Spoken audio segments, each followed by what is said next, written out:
Hi friends, welcome back to Shivani lakhs. అందరూ ఎలా ఉన్నారు? అందరూ హ్యాపీగా ఉండాలని కోరుకుంటున్నాను. సో ప్లీజ్ సబ్స్క్రైబ్ చేయండి, సపోర్ట్ చేయండి నా ఛానల్ని, కామెంట్ చేయండి. మీకు ఏదైనా టిప్స్ తెలిస్తే నాకు కామెంట్ చేయండి. సో ప్లీజ్ లైక్ చేయండి, ఒక లైక్ చేయండి. సో మనం పిల్లలకి యూస్ చేసే వాటర్ బాటిల్స్ని మనం కొన్ని రోజుల తర్వాతకి పిల్లలు అనేది వాటిని యూస్ చేయరనమాట. సో అలా యూస్ చేయకుండా పడేస్తాం కదండి. సో పడేయకుండా మనం ఇలా అయితే రీయూస్ చేసుకోవచ్చు. సో నేను ఇది పిల్లలో లోపల పైప్ ఉంటుంది గదండీ! సో ఆ పైప్ అయితే రిమూవ్ చేశాను. పైనంగా ఉన్న పైప్‌ని కొద్దిగా కట్ చేశాననమాట. క్యాప్‌కున్న పైప్‌ని కొద్దిగా కట్ చేశాను.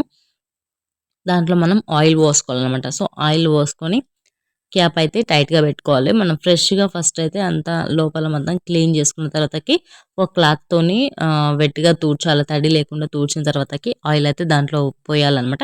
సో దీనికి పైనంగా క్యాప్ అయితే ఉంటుంది. సో నేను ఆ క్యాప్ తీయకుండా పోస్తే సైడ్‌లకెళ్ళి గూడా కొద్దిగా లీక్ అవుతుందనమాట. సో మనం ఆ క్యాప్ గూడా మనం కొద్దిగా కట్ చేసుకోవాలనమాట.